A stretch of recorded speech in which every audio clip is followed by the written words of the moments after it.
നമസ്കാരം. പൊതുവേദിയിലേക്ക് എല്ലാ പ്രേക്ഷകർക്കും സ്വാഗതം. കോഴിക്കോട് NITയിലെ ഒരു വിവാദ സർക്കുലർ ഏറെ ചർച്ചയാവുകയാണ്.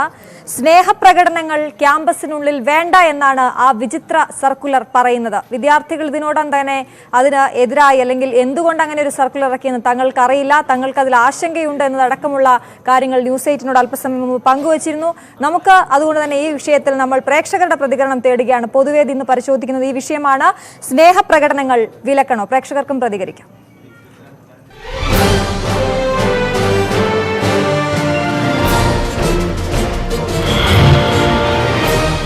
ആദ്യത്തെ പ്രേക്ഷകൻ വടകരയിൽ നിന്നും ബാലകൃഷ്ണനാണ്. ബാലകൃഷ്ണൻ, കോഴിക്കോട് NITയിൽ സ്നേഹപ്രകടനങ്ങൾക്ക് വിലക്ക് ഏർപ്പെടുത്തിയിരിക്കുകയാണ്. അവിടെ ക്യാമ്പസിനുള്ളിൽ കുട്ടികൾ സ്നേഹം പ്രകടിപ്പിക്കേണ്ട എന്ന രീതിയിൽ ഒരു സർക്കുലർ തന്നെ പുറത്തിറങ്ങിയിരിക്കുകയാണ്. 6-ാം തീയതിയാണ് ആ സർക്കുലർ പുറത്തിറങ്ങിയത്. പക്ഷേ ഇപ്പോൾ അത് വലിയ ചർച്ചയായിരിക്കുകയാണ്. എന്താണ് താങ്കൾക്ക് ഈ സർക്കുലറിനെ കുറിച്ച് തോന്നുന്നത്? ബാലകൃഷ്ണന്റെ കോള് കട്ടായി. പറവൂരിൽ നിന്നും കലാധരൻ എന്ന പ്രേക്ഷകൻ ചേർന്നു. കലാധരൻ, താങ്കൾ പറയൂ.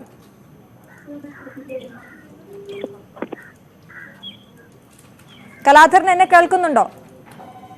കേൾക്കുന്നുണ്ട് മാഡം. പറയൂ. സത്യത്തിൽ എന്തൊക്കെയാ ഇതിന് പ്രതികരിക്കേണ്ടതെന്ന് പോലും ഒരു വിവരമില്ല. എന്താ ഇപ്പൊ നടന്നുകൊണ്ടിരിക്കുന്നത്? ഒന്നും പ്രതികരിക്കാണ്ട് മാഡം. സോറി. ശരി, വിളിച്ചതിന് നന്ദി.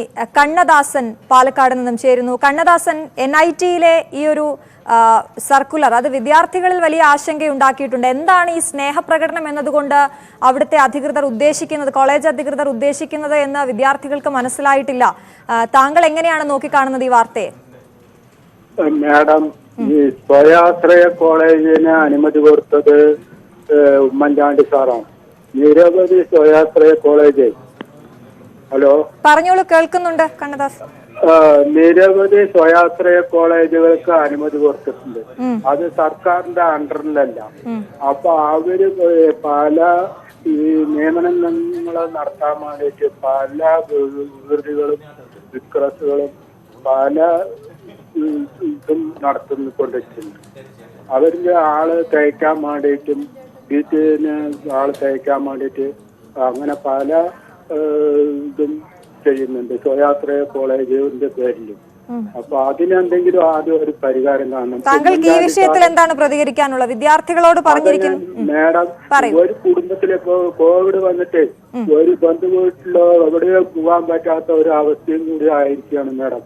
ഇതില് എന്തെങ്കിലും പിന്നെ പ്രചരിപ്പിച്ചിട്ട് ആൾക്കാരിനെ ഭീഷണിപ്പെടുത്തുകയും ഭയപ്പെടുത്തുകയും ഒക്കെ ചെയ്തിട്ട് ഒരു ബന്ധു വീട്ടിലടക്കം പോകാൻ പറ്റാത്ത അവസ്ഥയാണ് മാഡം ഉള്ളത്.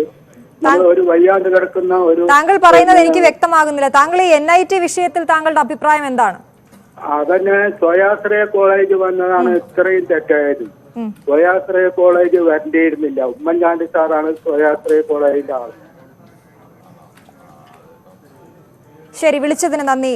വളരെയധികം. എന്തായാലും ഇപ്പോൾ ഈ വിദ്യാർത്ഥികൾ ഇത് പറയുന്നത് എന്തുകൊണ്ട് ഇത്തരത്തിലൊരു സർക്കുലർ വന്നതെന്നടക്കമുള്ള കാര്യങ്ങൾ വിദ്യാർത്ഥികളോട് ചർച്ച ചെയ്യുന്നതിന് മുമ്പാണ്. അവിടെ സാക്ക് എന്ന് പറയുന്ന വിദ്യാർത്ഥികളുടെ ഒരു കൂട്ടായ്മ പ്രവർത്തിക്കുന്നുണ്ട്. വിദ്യാർത്ഥികളുടെ പ്രശ്നങ്ങളൊക്കെ അവരാണ് ആദ്യം കൈകാര്യം ചെയ്യുക സാധാരണ. പക്ഷെ അവർ പോലും ഈ വിഷയം അറിഞ്ഞിട്ടില്ല. പെട്ടെന്ന് ഇങ്ങനെ ഒരു സർക്കുലർ വന്നതിൻ്റെ കാരണം അവർക്കറിയില്ല. എങ്ങനെ ഇടപെടണം എന്നതിലുള്ള ആശങ്കയുണ്ട്.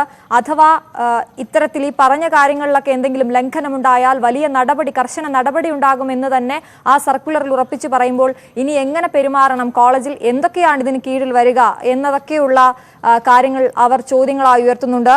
ജിതിൻ ചേരുന്നു പാലക്കാട് നിന്നും. ജിതിൻ, താങ്കളുടെ അഭിപ്രായം പറയൂ.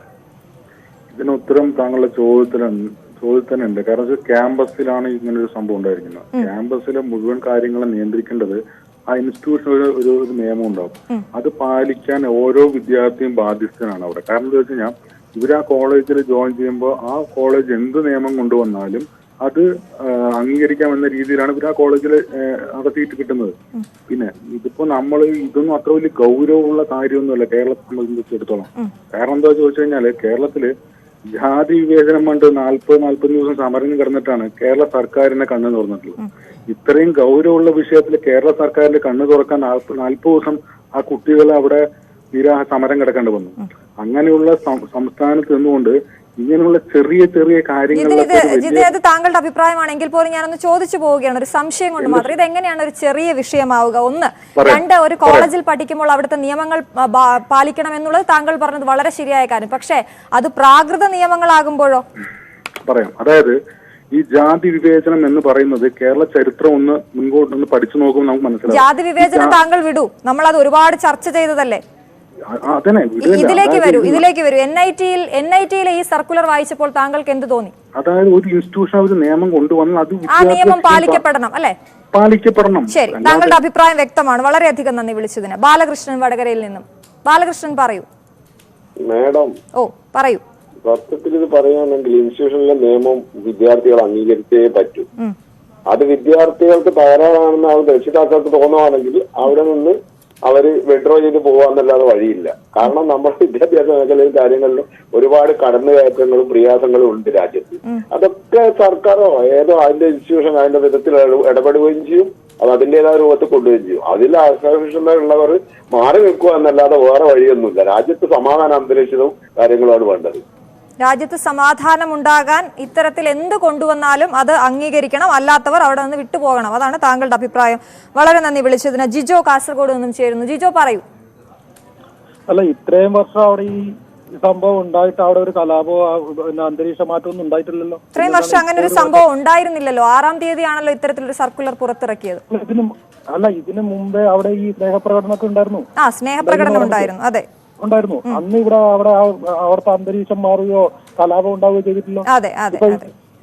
ഇന്നിപ്പം പറഞ്ഞിട്ടുണ്ടല്ലോ അടുത്ത ഡിസംബർ 14 പശുക്കളെ കെട്ടിപ്പിടിച്ച് ആലിംഗനം ചെയ്യണമെന്ന്. ആ പശുക്കളുടെ വില ഈ മനുഷ്യന്മാർക്കില്ലേ? അതാണ് എനിക്കറിയാത്തത്.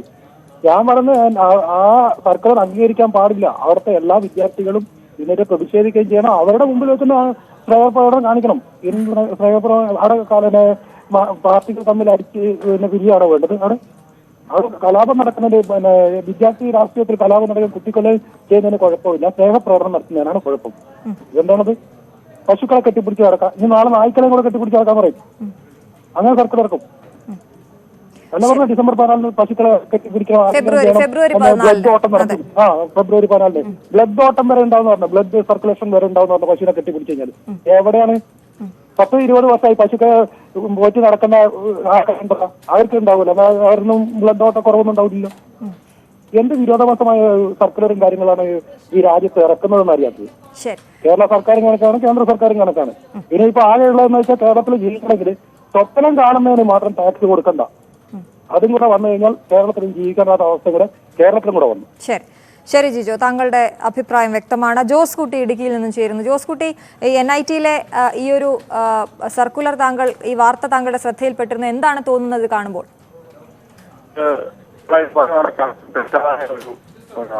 നിയമം അവർ കൊണ്ടുവന്നിരിക്കുന്നത്. പക്ഷെ എനിക്ക് പറയാനുള്ളത് 4 ദിവസമായി ഒരു സംസ്ഥാനത്തായിരുന്നെങ്കിൽ ഇപ്പൊ തന്നെ ഒരു ഭാര്യം വിളിച്ച് പശുക്കളുടെ കാര്യം പറഞ്ഞില്ലേ? ഈ പശുക്കളുടെ കാര്യം പറഞ്ഞാൽ അത് മേം എന്നതിനകത്ത് വാക്ക് കൊടുത്തിട്ടില്ല. ഇഷ്ടമുള്ളവർക്ക്, ഇല്ലാത്തവർക്ക് ചെയ്യണമെന്നും പറഞ്ഞിട്ടില്ല. ഇഷ്ടമുണ്ടാ ചെയ്യുവാന്ന് മാത്രമാണ് പറഞ്ഞിരിക്കുന്നത്. അതിനെപ്പറ്റി ഇവിടെ എന്തെല്ലാം ചർച്ച ചെയ്തു? ഒരു സംസ്ഥാനത്തായിരുന്നു SFI, DYFI, കോൺഗ്രസിന്റെ വിദ്യാർത്ഥി സംഘടനയൊക്കെ ഇവിടെ തുണി പൊക്കിപ്പറിച്ച് കാര്യമല്ലോ. ഒരു ചാനലുകാർ ന്യൂസ് 8-നെ മാത്രം സമ്മതിക്കുക. നിങ്ങൾ നിഷ്പക്ഷമായ കാര്യങ്ങളെല്ലാം പറയുന്നത്. പക്ഷെ ബാക്കിയുള്ള ചാനലുകാരായിരുന്നു ഇപ്പം ഇത് മറ്റുള്ള സംസ്ഥാനത്താണ് ഇവിടെ കുറഞ്ഞിട്ട് 3-4 ദിവസത്തെ സംസാരത്തിന് എന്തെല്ലാം വിഷയം ഇതിനു വേണ്ടി ഇവിടെ തെരുവിൽ ഇട്ടുകൊണ്ടായാലേ ഈ പിള്ളേരുടെ പോലീസുമായിട്ടുള്ള ഇത് അനങ്ങുന്നുണ്ടോ? അനങ്ങിയാല. അതാണ് ഈ കേരളത്തിലുണ്ടല്ലോ എന്തും നടക്കും. എല്ലാ അമ്മ SFIയും DYFI ഒക്കെ എവിടെ പോയി ഇങ്ങനൊരു സംവിധാനം ഇറങ്ങിയിട്ട്? ഇവല്ലോ ആരെങ്കിലും പ്രതികരിച്ചോ? ഈ 4 ദിവസമായില്ലേ? ഇവിടുത്തെ ബാക്കിയുള്ള ചാനലുകാരെന്തെങ്കിലും ഇത് വെളിവിട്ടോ? ഇടിയാല. അതാണ് ഇതെന്നാ വെച്ചാൽ മറ്റുള്ള സംസ്ഥാനത്തോട്ട് വടക്ക് നോക്കി യന്ത്രം പോലെ നോക്കിയിരുന്ന് വെള്ളവും പിഴിഞ്ഞുകൊണ്ടിരിക്കുക അവിടെ എന്താ നടക്കുന്നതെന്ന് അറിയാൻ വേണ്ടി. ഇതാണ് നമ്മുടെ കേരളത്തിനെ പറ്റിയ അവസ്ഥ. മനസ്സിലായി? കേരളം ഇങ്ങനെ മുടിഞ്ഞു പോയിക്കൊണ്ടിരിക്കുന്നത്. കാരണം മറ്റുള്ളവരോട് നോക്കി അവരുടെ ചൊറിയും കുത്തിപ്പിടിച്ച് അവരുടെ കുറ്റവും കണ്ടുപിടിച്ചോണ്ടിരിക്കും. കേരളത്തിൽ എന്ത് നടന്നാലും അത് മൂടി വെക്കും. കുറെ ചാനലിൽ വന്നിരുന്ന DYFIയുടെ SFIകളൊക്കെ ഓരോരുത്തവരൊക്കെ ഓരോ തെറ്റും കാണിച്ചിട്ട് പറയുന്ന വർത്താനം കാണും. ഇതൊരു കൊച്ചിന്റെ കേസിട്ട് തന്നെ ആ കൊച്ചിനെ നിയമപരമായിട്ടല്ലാതെ കുറ്റകൃത്യം കൂടെ കടത്തിവിട്ട് അവനിവിടെ പോയി അവനെ പിടിച്ചോ? അവൻ പിടിക്കല. അവനൊക്കെ ഓരോ പാർട്ടിയുടെ നേതാവോ സ്വഭാവോ ഒക്കെ ആയിരിക്കും. ഇതാണ് ഇവിടെ സംഭവിച്ചുകൊണ്ടിരിക്കുന്നത്. താങ്കൾ ഒരുപാട് വിഷയങ്ങൾ സംസാരിച്ചു. വിളിച്ചതിന് നന്ദി. മധു കോട്ടയത്ത് നിന്നും ചേരുന്നു. മധു, പറഞ്ഞോളൂ താങ്കളുടെ അഭിപ്രായം. നമസ്കാരം മാം. എനിക്ക് 3 പെൺകുട്ടികളാണ് ഉള്ളത്. എന്റെ ഒരു കൊച്ച്, മൂത്ത കുട്ടി 6-ലായിരുന്നു കോട്ടയത്ത്. രണ്ടാമത്തെ കൊച്ച് പാലക്കാട് മെഡിക്കൽ കോളേജിൽ പഠിക്കുന്നത്. ഞാൻ കൂലിപ്പണിക്കാരൻ. എന്റെ 3ാമത്തെ കുട്ടിയാണ് ഇവിടെ NIT പഠിക്കുന്നത്, 2ാം വർഷം പഠിക്കുന്നത്. അപ്പം അവള് ഇച്ചിരി മ്യൂസിക്കിലൊക്കെ താല്പര്യമുള്ള കുട്ടിയാണ്. പക്ഷെ ഇവിടെ കോട്ടയത്തേക്ക് അവള് പോരുമ്പോൾ അവിടെ ബോയ് ഫ്രണ്ട് ആണ് അവരെ ബസ് സ്റ്റോപ്പിലേക്ക് കൊണ്ടാക്കുകയും സന്ധ്യയാകുമ്പോൾ കൊണ്ടാക്കുകയും ഇവിടുന്ന് അതിരാവിലെ എത്തുവാണെങ്കിൽ അവിടുന്ന് കൊണ്ടാക്കുക. അങ്ങനെയുള്ള മനുഷ്യത്വപരമായിട്ടുള്ള ആ ഒരു ഇടപെടലിന് എന്ത് ന്യായം പറഞ്ഞുകൊണ്ടാണ് അങ്ങനെ സ്നേഹപ്രകടനം പാടില്ല എന്ന് ഈ 21-ാം നൂറ്റാണ്ടില് നമ്മുടെ ഭരണഘടനയെ കൂടെ എത്രയും വളരെ ഇതായിട്ട് നിൽക്കുമ്പോൾ നമ്മൾ എന്ത് കണ്ടിട്ടാണ് ഇങ്ങനെ ഈ കോളേജ് ഇങ്ങനെ ഒരു സർക്കുലർ ഇറക്കുന്നത്, പൊതുജനത്തെ ഇങ്ങനെ വിഡ്ഢികളാക്കുന്ന രീതിയിൽ ഇങ്ങനെ ഇറക്കുന്നത് എന്നുള്ളപ്പോൾ ഒന്നും മനസ്സിലാകുന്നില്ല. കാരണം ഇതിന്റെ മാതാപിതാക്കളും താങ്കൾ അങ്ങനെ പറഞ്ഞതുകൊണ്ട് ഞാനൊന്ന് ഇടപെട്ട് ചോദിക്കുകയാണ്. പലരും പറയുന്ന ഒരു പ്രധാനപ്പെട്ട കാര്യം ഈ രക്ഷകർത്താക്കൾക്ക് ആശങ്കയുണ്ട് എന്നുള്ളതാണ് ഈ വിഷയത്തിൽ. പക്ഷെ താങ്കൾ അതിൽ നിന്നൊരു വിഭിന്ന അഭിപ്രായം പറഞ്ഞതുകൊണ്ട് ഞാൻ ചോദിക്കുകയാണ്, അങ്ങനെ ആൺകുട്ടികൾ ഈ ബസ് സ്റ്റോപ്പിൽ കൊണ്ടുവിടുകയും അല്ലെങ്കിൽ അവർക്ക് എല്ലാ സഹായവുമായ ഒരു സുഹൃത്ത് അവിടെ ഉണ്ടാവുകയും ചെയ്യുന്നത് വലിയ ആശ്വാസമാണെന്ന് താങ്കളെ പോലെ ഒരു രക്ഷകർത്താവ് പറയുമ്പോൾ അത് എങ്ങനെയാണ് താങ്കൾ ഈ ഇങ്ങനെ വിമർശനം ഉന്നയിക്കുന്നവരോട് സംസാരിക്കുന്നത്? ഞാൻ പറഞ്ഞു ഈ നമ്മളാണ് നമ്മുടെ മാതാപിതാക്കൾക്കുണ്ടാകുന്ന ഈ ആശങ്ക. നമ്മുടെ വീട്ടില് നമ്മുടെ കുട്ടിയെ നമുക്കൊരു സുരക്ഷിത ബോധം ഉണ്ടെങ്കിൽ നമ്മുടെ കുട്ടി ഒരിക്കലും മറ്റൊരു തെറ്റിലേക്ക് പോകത്തില്ല. കാരണം വെച്ചാൽ നമ്മൾ ആ കുട്ടിയെ വളർത്തി അവർ ചെറുപ്പം തൊട്ട് കൊടുക്കുന്ന ശീലങ്ങൾ അവരെ നമ്മുടെ സുഹൃത്തിനെ പോലെയും സഹോദരിയെ പോലെയും പെങ്ങളെ പോലെയും ഒരു അപ്പനെ പറഞ്ഞ ഒരു അമ്മയെ പോലെയൊക്കെ നമ്മുടെ മക്കളെ സ്നേഹിക്കുമ്പോൾ നമ്മുടെ ചുറ്റുപാടുകളെ അവരെ പറഞ്ഞ് മനസ്സിലാക്കി കഴിയുമ്പോൾ നമ്മുടെ എല്ലാ ആൺകുട്ടികളെയും പെൺകുട്ടികളെയും അവർ മനസ്സിലാക്കി കഴിയുമ്പോൾ അത്തരം ചുറ്റുപാട് അങ്ങനെ അല്ലാത്ത ഒരു ഇടപെടലുമായിട്ട് വന്നാൽ ആ കുട്ടികൾക്ക് പ്രതികരിക്കാനും കഴിയും. നമ്മുടെ കുട്ടികൾക്ക് പ്രതികരണശേഷിയുണ്ട് അത്തരം കാര്യങ്ങളിൽ. അപ്പൊ അങ്ങനെ നമ്മൾ പ്രതികരണശേഷി ഉള്ളവരായിട്ടും അധ്വാനശേഷി ഉള്ളവരായിട്ടും കാര്യങ്ങൾ പറഞ്ഞ് നമ്മുടെ സമൂഹത്തിന്റെ അവരെ മാറ്റി നിർത്തപ്പെടുമ്പോഴാണ് അവര് ശത്രുതാ മനോഭാവത്തോടെ വളരെ സ്നേഹത്തോടു കൂടിയും ആത്മാർത്ഥതയുള്ള സ്നേഹമാണെങ്കിൽ അവിടെ യാതൊരു വിധത്തിലുള്ള ഒരു പിഴവും സംഭവിക്കാമെന്നുള്ളതാണ് ഒരു പിതാവ് എന്ന നിലയിൽ, ഒരു 3 പെൺകുട്ടികളുടെ അപ്പൻ എന്ന നിലയിൽ എനിക്ക് സംസാരിക്കാം. വിളിച്ചതിന് നന്ദി. മധു. രമേശ് എരുമേലിൽ നിന്നും ചേരുന്നു. രമേശ് പറഞ്ഞോളൂ. രമേശിന്റെ കോൾ കട്ടാണ്. ഡേവിഡ് വിജയ് പള്ളുരുത്തിയിൽ നിന്നും ചേരുന്നു. ഡേവിഡ് വിജയ്, താങ്കൾ ഈ വാർത്ത കേട്ടപ്പോൾ താങ്കൾക്ക് എന്താണ് തോന്നിയത്? കോളേജ് അധികൃതരുടെ ഭാഗത്തു നിന്നുള്ള കാര്യം ശരിയാണോ എന്നാണോ, അതോ അത്തരത്തിലൊരു സർക്കുലർ ഇറക്കിയത് വിചിത്രമാണോ എന്നാണോ? അത് എന്ത് സാഹചര്യത്തിലാണ് ആ സർക്കുലർ ഇറങ്ങിയതെന്ന് നമുക്കറിയാൻ പറ്റുന്നില്ല. കാരണം എന്റെ മകൾ ഒരു എഞ്ചിനീയറാണ്. അത് കുഴപ്പമില്ല, വിവാഹം കഴിഞ്ഞ് എന്റെ പേരക്കുട്ടിക്ക് തന്നെ 4 വയസ്സായി. അപ്പോൾ ഈ NIT എന്ന് പറയുന്നത് പല സംസ്ഥാനത്തു നിന്നുള്ളവർക്ക് അവിടെ സെലക്ഷൻ കിട്ടുന്നുണ്ട്. ഞാൻ കോഴിക്കോട് ദേവഗിരി കോളേജിലെ ഡിഗ്രിക്ക് പഠിക്കുമ്പോൾ അങ്ങനെ വലിയ ആൾക്കാരെ കണ്ടിട്ടില്ല. അവിടെ ഗുസ്തിയിലെ ചാമ്പ്യന്മാരും ആന്ധ്രക്കാരും ഒക്കെ ഉണ്ട് അവിടെ. അപ്പൊ അല്ലാതെ വേറൊരു തരത്തിലുള്ള ഇങ്ങനെ ഒരു സർക്കുലർ ഇറക്കാൻ തക്കൊണ്ട് വർഷങ്ങൾ കുറെ കഴിഞ്ഞു പോയല്ലോ. 72-ലെ കാര്യം ഞാൻ ഈ പറയുന്നത് NITയെ പറ്റി. പിന്നെ അവിടുന്ന് പാസ്സായി പോയവരും വലിയ വലിയ പൊസിഷൻസിലൊക്കെ ഇവിടെ എന്റെ മകൾ ഇരിക്കുന്ന സ്ഥലത്തൊക്കെ അതിന്റെ അവസ്ഥ ഞാൻ കണ്ടിട്ടുണ്ട്. പക്ഷെ ഇതെന്താണ് ഇങ്ങനെ സാഹചര്യത്തിൽ അങ്ങനെ ഇറങ്ങിയതെന്ന് എനിക്ക് മനസ്സിലാവും. അതിനെക്കാട്ടും എത്ര ഗുരുതരമായുള്ള പ്രശ്നങ്ങൾ ഇവിടെ ഈ പല ക്യാമ്പസുകളിലും കളിക്കുന്നു. ഡ്രഗ്സ് ഉദാഹരണം, ഞാനിപ്പോ എറണാകുളത്താണല്ലോ. ഇവിടെ ഈ ഡ്രഗ്സിന്റെ ഇവിടെ ചില വാട്സപ്പിലെ വീഡിയോ ഇത് വരുന്നൊക്കെ കണ്ടാൽ പേടിയായി പോകും. കുട്ടികളും നമ്മുടെ മക്കളൊക്കെ വലുതായതുകൊണ്ട് ആരും ഇവിടെ ഇല്ല, ഗുജറാത്തിലെ എന്ന ആളുകൾ. അപ്പൊ ഇത് എന്ത് സാഹചര്യത്തിലാന്ന് നമുക്ക് തന്നെ അത് തന്നെയാണ് ശ്രീ ഡേവിഡ് പള്ളുരുത്തി അവിടെയുള്ള കുട്ടികളുടെയും ചോദ്യം. എന്ത് സാഹചര്യത്തിലാണ്, എന്തിനാണ് ഇത്തരത്തിലൊരു സർക്കുലർ എന്നത്? ന്യൂസ് 18 പൊതുവേദി തുടരും. ഒരു ചെറിയ ഇടവേളയ്ക്ക് ശേഷം പ്രേക്ഷകർ തുടർന്നും വിളിക്കുക.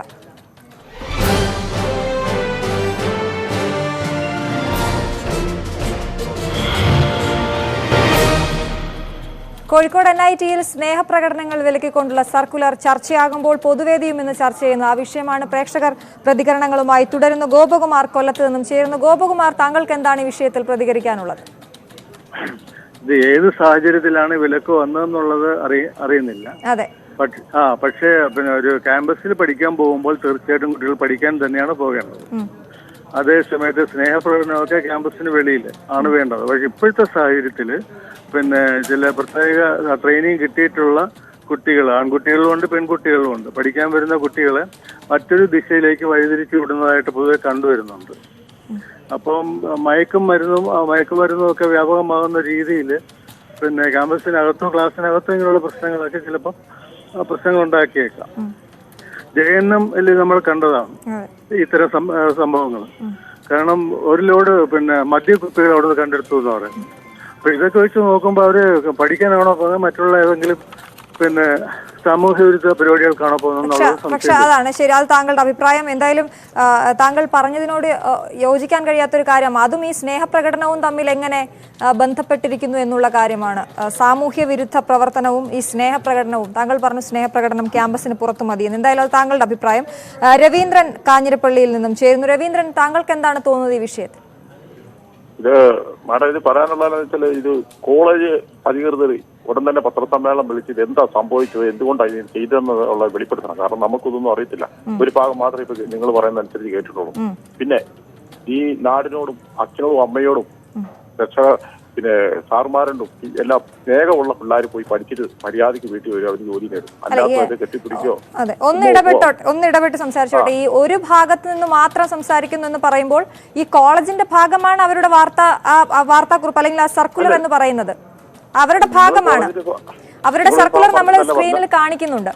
അതിൽ പറയുന്നത് അവിടുത്തെ കുട്ടികൾക്ക് പഠിക്കാനുള്ള സാഹചര്യം അവിടെ ഉണ്ടാകുന്നില്ല, അല്ലെങ്കിൽ അന്തരീക്ഷം വളരെ മോശമാകുന്നു ഇത്തരത്തിലുള്ള സ്നേഹപ്രകടനങ്ങൾ കാരണമെന്നാണ്. അത് സത്യമാണല്ലോ, അത് സത്യമായിരിക്കും. അത് സത്യമാണോ? 100 പേരുള്ള കുട്ടി, 100 ഉദാഹരണം പറയാം, 100 പേര് പഠിക്കുന്ന ഒരു സ്കൂളിൽ നിങ്ങൾ 10 പേരുടെ അഭിപ്രായം എതിര്, ബാക്കി 90 പേരുടെ അഭിപ്രായം എതിരാണ് നിങ്ങൾ പറയുമോ? അല്ല, എന്താണ് ഈ സ്നേഹപ്രകടനം എന്ന് അവിടുത്തെ കുട്ടികൾ ചോദിക്കുമ്പോൾ അവർക്ക് ചോദ്യത്തിന് മറുപടി കൊടുക്കണ്ടേ? എന്താണ് ഈ സ്നേഹപ്രകടനം കൊണ്ട് ഉദ്ദേശിക്കുന്നതെന്ന് താങ്കൾ കരുതുന്നു? സ്നേഹപ്രകടനം എന്ന് പറഞ്ഞപ്പോൾ 2-3 കുട്ടികൾ ഇരുന്ന് പഠിച്ചുകൊണ്ടിരിക്കും. അവർ സമാധാനമായിട്ട് പഠിച്ചുകൊണ്ടിരിക്കുന്നിടത്ത് കുറെ കുട്ടികൾ എന്ത് കെട്ടിപ്പിടിക്കും, നോക്കും, അവിടെ ഒച്ചയും ബഹളം ഉണ്ടാക്കും, അവർക്ക് അസ്വസ്ഥത ഉണ്ടാക്കി പ്രശ്നമല്ലേ? മനസ്സിലായി, വ്യക്തമാണ് താങ്കളുടെ അഭിപ്രായം. അതെ, താങ്കളുടെ അഭിപ്രായം വ്യക്തമാണ്, മനസ്സിലായി. വിളിച്ചതിന് നന്ദി. മുഹമ്മദ് മഞ്ചേരിയിൽ നിന്ന് ചേരുന്നു. മുഹമ്മദ്, അതാണ് ഈ സ്നേഹപ്രകടനം എന്ന വാക്ക് കേൾക്കുമ്പോൾ തന്നെ അത് കെട്ടിപ്പിടുത്തവും ഉമ്മവെപ്പുമാകുന്നത് എങ്ങനെയാണ്? സ്നേഹപ്രകടനം അത് മാത്രമാണോ? ക്യാമ്പസിന് വെളിയിൽ ഇത് മതി എന്ന് പറയുമ്പോൾ ക്യാമ്പസിനുള്ളിൽ പഠിക്കാൻ വരുന്നവർ മാത്രം മതി എന്ന് പറയുന്നതും ശരിയാണോ? Hello, good evening madam. Good evening, പറയൂ. ഇപ്പൊ പറഞ്ഞത് മനസ്സിലായി. അപ്പൊ ഈ സ്നേഹപ്രകടനത്തിന് എന്ത് കാരണം കൊണ്ടാണ് വിലക്ക് അധികൃതർ എന്ത് കാരണം കൊണ്ടാണ് വിലക്ക് ഏർപ്പെടുത്തിയത് എന്നുള്ളത് മനസ്സിലാവുന്നില്ല. ഇനി അഥവാ കുട്ടികള് അങ്ങനെ ചെയ്യുന്നുണ്ടെന്നുണ്ടെങ്കിൽ, മേൽപ്പറഞ്ഞ ആള് പറഞ്ഞ മാതിരി ചെയ്യുന്നുണ്ടെങ്കിലും മാഡം മറുപടി പറഞ്ഞ അതേപോലെ ആണെന്നുണ്ടെങ്കിലും അത് വളരെ തെറ്റുമാണ്. അപ്പൊ ഒറിജിനൽ സ്നേഹപ്രകടനം നടത്താം. അവരെ രക്ഷിതാക്കളൊക്കെ വളരെ പാടുപെട്ടാണല്ലോ അവിടുത്തെ പഠിപ്പിക്കാൻ അയക്കുന്നത്. അപ്പൊ കുട്ടികളും കുറെ കരുതേണ്ടത് ആവശ്യമല്ലേ മാഡം? അതെ, അതാണ് എനിക്ക് പറയാനുള്ളത്. കുട്ടികളും കരുതണം, രക്ഷിതാക്കള്. അതെ, മനസ്സിലായി. പക്ഷെ താങ്കൾ പറഞ്ഞ ഒറിജിനൽ സ്നേഹപ്രകടനം എന്താണെന്ന് എനിക്ക് മനസ്സിലായില്ല. എന്തായാലും വിളിച്ചതിന് നന്ദി മുഹമ്മദ് മഞ്ചേരി. സുരേഷ് അടൂരിൽ നിന്നും ചേരുന്നു. സുരേഷ്, ഇവർ വ്യക്തമായി അവരുടെ സർക്കുലറിൽ പറഞ്ഞിരിക്കുന്ന കാര്യം ഇതാണ്: അൺകംഫർട്ടബിൾ അറ്റ്മോസ്ഫിയർ ആണ്, ഒപ്പം ഡിസ്ട്രാക്ഷൻ, അതായത് പഠനത്തിൽ നിന്നും ഇത്തരം കാഴ്ചകൾ ഡിസ്ട്രാക്ട് ചെയ്യുന്നു വിദ്യാർത്ഥികളെ എന്നാണ് പറയുന്നത്.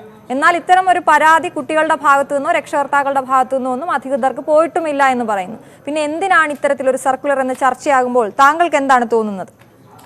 കുട്ടികൾ ഇതിങ്ങനെ ചെയ്തതിനെ കുറിച്ച് ഒരു ലിമിറ്റ് വെച്ചുള്ള കാര്യങ്ങൾ ചെയ്യുന്നതിന് നമുക്ക് ഒരിക്കലും രക്ഷകർത്താക്കൾ എന്ന രീതിയിൽ നമുക്കത് ഒബ്ജക്ഷൻ എടുക്കാൻ പറ്റത്തില്ല. എന്റെ മകളാണെങ്കിൽ ഡിഗ്രിക്ക് 2ാം വർഷം പഠിക്കുന്നു, മോനാണെങ്കിൽ പോസ്റ്റ് കഴിഞ്ഞ് ഇപ്പൊ അതിന് ക്യൂസ് ചെയ്യുന്നു. കുട്ടികൾ ഈ പ്രായത്തിൽ ചെയ്യുന്ന കാര്യങ്ങൾ ഇനി എനിക്ക് 58 വയസ്സ് 59 വയസ്സായി, ഇനി എനിക്ക് ഇതുപോലെ ചെയ്യാൻ പറ്റുമോ? അങ്ങനെ വിലക്കേണ്ട ആവശ്യമില്ല. രണ്ടാമത് ഇപ്പൊ നമ്മളൊരു സർക്കിൾ ഇറങ്ങിയേക്കുന്നത് പശുവിനെ പിടിച്ച് ഉമ്മ വയ്ക്കാം വാലന്റൈൻ ഡേക്ക്. അത് അപ്പൊ എന്റെ വീട്ടിലെങ്കിൽ മകളാക്കി അടിച്ച് വളർത്തുന്ന പറഞ്ഞാൽ ആടിനെ പിടിച്ച് ഉമ്മ വെച്ചാൽ ഇവർ അംഗീകരിക്കുമോ? ഇനി എന്റെ മകനാണെങ്കിൽ ആഗ്രഹമാണെങ്കിൽ പശുവിനെ വിളിച്ച്, എന്റെ മകനാണെങ്കിൽ ആഗ്രഹം കാളയെ പിടിച്ച് ഉമ്മ വെക്കാനാ. ഇപ്പൊ ഇവര് പറഞ്ഞേക്കുന്ന വാലന്റൈൻ ഡേക്ക് നമ്മളെ പശുവിനെ പിടിച്ച് ഉമ്മ വെക്കണമെന്ന്. അത് അന്നേരം അത് സ്വഭാവ അനുജാതമില്ല. അത് എന്റെ മകനാണെങ്കിൽ കാളെ, എന്റെ പശുവുണ്ട്, ആടുണ്ട്, മുട്ടനാടുമുണ്ട്. ഇതൊന്നും അവരെ വിദ്യാർത്ഥികളെ അവർക്കത് ഈ പ്രായത്തിൽ ചെയ്യാവുന്ന കാര്യങ്ങൾ അത് ചെയ്യട്ടെ. ഒരിക്കലും നമ്മൾ സഭ്യമില്ലാത്ത രീതിയിലുള്ള കാര്യങ്ങൾ ചെയ്യാൻ നമ്മൾ ഒരിക്കലും അതിനെ ശ്രോതാക്കൾ ഞങ്ങൾ ഒരിക്കലും അംഗീകരിക്കത്തില്ല. ഈ പ്രായത്തിൽ ചെയ്യുന്ന കാര്യങ്ങൾ നമ്മൾ അംഗീകരിക്കും. അവർക്കിനി ശരി, വ്യക്തമാണ് താങ്കളുടെ അഭിപ്രായം ഒരു രക്ഷകർത്താവ് എന്ന നിലയിൽ. വളരെയധികം നന്ദി വിളിച്ചതിന്. സോന ആലപ്പുഴയിൽ നിന്നും ചേരുന്നു. സോന, പറയൂ. അത് ഏകദേശം എന്തുവെന്ന് വെച്ചാൽ നമ്മൾ ഈ പ്രണയിക്കേണ്ട സമയത്ത് പ്രണയിക്കണം. നമുക്ക് പിന്നെ ഒരു ഏജ് കഴിഞ്ഞു കഴിഞ്ഞാൽ അതിനൊരു ഫീലിംഗ് ഒന്നും ഉണ്ടാവില്ല. പക്ഷെ ഈ ചെയ്യുന്നതൊക്കെ അത്ര നല്ലതായിട്ട് നമുക്ക് തോന്നുന്നില്ല, അങ്ങനെ ഫീൽ ചെയ്യുന്നില്ല. അതിന്റെ ഒരു ഇത് കൊണ്ടാണ് ഞാൻ വിളിച്ചത്. അത് അങ്ങനെ ആര് ചെയ്യുന്നത് നല്ലതായി തോന്നുന്നില്ല എന്നാണ് സോന? കുട്ടികൾ കാണിച്ചത്, ഇപ്പോഴത്തെ കുട്ടികൾ ചെയ്യുന്നത്. അത് എന്താന്ന് വെച്ചാൽ അത് നമുക്ക് കാണുമ്പോ നമുക്ക് വീട്ടിലും ഉണ്ട് മക്കളും ഒക്കെ. അപ്പൊ പുറത്തോട്ട് ഇറങ്ങുമ്പോ നമുക്കൂടെ നിന്റെ മോൻ അങ്ങനെ കാണിച്ചു, അല്ലെ നിന്റെ മോൾ അങ്ങനെ കാണിച്ചു എന്നുള്ളൊരു അഭിപ്രായം നമ്മുടെ വീട്ടിൽ വന്ന് പറയാറുണ്ട്. അപ്പൊ അവർക്ക് നമ്മൾ സംസാരിക്കുമ്പോ അവർക്ക് ഇഷ്ടപ്പെടില്ല. അപ്പൊ താങ്കൾ പറഞ്ഞത് പൊതു ഇടങ്ങളിൽ ഈ സ്നേഹപ്രകടനം ഇപ്പോഴത്തെ കുട്ടികൾക്ക് അതിര് കടക്കുന്നതാണ്. അവർക്ക് പോയി എന്ത് വേണമെങ്കിലും അവർക്ക് അവരുടെ രീതിയിൽ അവർക്ക് ഇത് ചെയ്യാം. ശരി, വ്യക്തമാണ് താങ്കളുടെ അഭിപ്രായം. വിളിച്ചതിന് നന്ദി. രവീന്ദ്രൻ എറണാകുളത്ത് നിന്നും ചേരുന്നു. രവീന്ദ്രൻ, താങ്കൾക്ക് എന്താണ് തോന്നുന്നത്? ഹലോ, കേൾക്കാം രവീന്ദ്രൻ, പറയൂ. പറയൂ.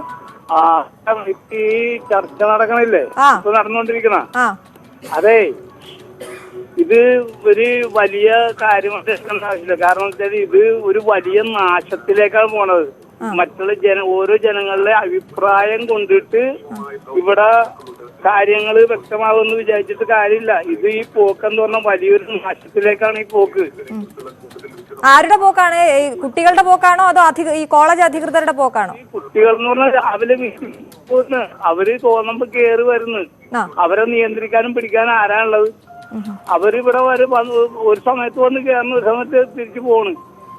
ഇത് ചോദ്യം ചെയ്യാനും പിടിക്കാനും ആരെയും ചോദിച്ചു കഴിഞ്ഞാൽ അവരെ നേരെ വെക്കിട്ട് കയറിയാണ് പിള്ളേര്. അതാണ് താങ്കളുടെ അഭിപ്രായം. വിളിച്ചതിന് നന്ദി. സുരേഷ് എറണാകുളത്ത് നിന്നും ചേരുന്നു. സുരേഷ് പറഞ്ഞോളൂ. സുമേഷ്. ഹലോ, സുമേഷ് പറഞ്ഞോളൂ. സുമേഷ് മേഡം, ഞാൻ വിളിച്ചതേ ഇപ്പൊ ശരിക്കും പറഞ്ഞ ആ പ്രിൻസിപ്പള്, ആ കോളേജിലെ പ്രിൻസിപ്പള് പറഞ്ഞത് നല്ലൊരു മറുപടിയാണ്. എന്ന് വെച്ച് കഴിഞ്ഞാൽ അവിടെയുള്ള എന്തെങ്കിലും മോശമായിട്ട് അല്ലെങ്കിൽ അവർക്ക് എന്തെങ്കിലും പറയാൻ പറ്റുന്ന കണ്ടീഷൻ വരുമ്പോഴാണ് അവര് പറയുന്നത്. അവര് പറയുന്നത് ന്യായമാണ്. ഇത് നമ്മ എറണാകുളം ഭാഗത്ത്, ഇപ്പൊ ഞാൻ എറണാകുളത്ത് നമ്മുടെ ആ ഭാഗത്തുള്ള ബീച്ചുകളൊക്കെ വരുമ്പോ അറിയാം ഈ സ്നേഹപ്പുറമാണ് എന്താണെന്നുള്ളത് നേരിട്ട് ചെന്ന് കാണണം. ആ സിറ്റുവേഷൻ തന്നെയാണ് ഈ പറഞ്ഞ ഇത് ബീച്ചല്ല സുമേഷ്, ഇത് കോളേജാണ്, ക്യാമ്പസ് ആണ്. ക്യാമ്പസിലും അതുപോലെ ബീച്ചും ക്യാമ്പസും വളരെ വ്യത്യാസമാണ്. അങ്ങേയറ്റം ഇങ്ങേയറ്റമാണ്. ആയിക്കോട്ടെ. ആ പ്രിൻസിപ്പളും അങ്ങനെ ആയതുകൊണ്ടാണോ പ്രിൻസിപ്പൾ പറയേണ്ട സിറ്റുവേഷൻ വന്നത്? സാധാരണ വ്യക്തികൾ അങ്ങനെ പറയൂ? പ്രിൻസിപ്പൾ എന്നൊരു വ്യക്തി പറയൂ അങ്ങനെ? അപ്പൊ പറയേണ്ട സിറ്റുവേഷൻ വരുമ്പോ പ്രിൻസിപ്പൾ പറഞ്ഞു പോയി. അതിനകത്ത് അവിടുത്തെ സ്റ്റുഡൻസ് എന്ന് പറഞ്ഞ പിള്ളേർ അത് പ്രതികരിക്കേണ്ട ആവശ്യമില്ല. അപ്പൊ പിള്ളേരെ കൊണ്ട് അത് പ്രതികരിക്കാതെ സ്റ്റുഡൻസ് എന്ന വ്യക്തികൾ അവിടെ പ്രിൻസിപ്പളെ കൊണ്ട് പറയിക്കാതെ നോക്കണം. അത് സ്റ്റുഡൻസിന്റെ കടമയാണത്. പഠിക്കാൻ വന്നു കഴിഞ്ഞാൽ നല്ല രീതിയിൽ പഠിക്കുക, അവർക്ക് അതിനുള്ള ഉയർച്ച ഉണ്ടാവും. അല്ലാണ്ട് ഇപ്പൊ നേരത്തെ പറഞ്ഞ ചേച്ചിമാരൊക്കെ പറഞ്ഞതൊക്കെ കറക്റ്റ് കാര്യങ്ങളാണ്. നമ്മൾ പ്രതികരിച്ചു കഴിഞ്ഞാൽ ചിലപ്പോ അവർക്ക് ഇഷ്ടപ്പെടൂല, സ്വാഭാവികമാണത്. ഇന്നത്തെ തലമുറ അങ്ങനെയാ. ശരി, വിളിച്ചതിന് നന്ദി. അബ്ദുൾ റസാഖ് ആലപ്പുഴയിൽ നിന്നും ചേരുന്നു. അബ്ദുൾ റസാഖ് പറഞ്ഞോളൂ. കേൾക്കാമോ അബ്ദുൾ റസാഖ്?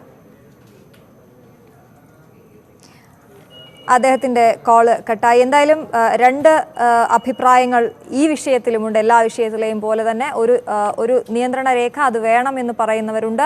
ഒപ്പം ഈ ക്യാമ്പസുകളിൽ ഇത്തരത്തിൽ ഉള്ള വിചിത്ര സർക്കുലർ ഇറക്കിയതിനെതിരെ പറയുന്നവരും ഒട്ടും കുറവല്ല. എന്തായാലും പൊതുവേദിയിലേക്ക് വിളിച്ച എല്ലാ പ്രേക്ഷകർക്കും നന്ദി. മറ്റൊരു വിഷയവുമായി വീണ്ടും കാണാം. നമസ്കാരം.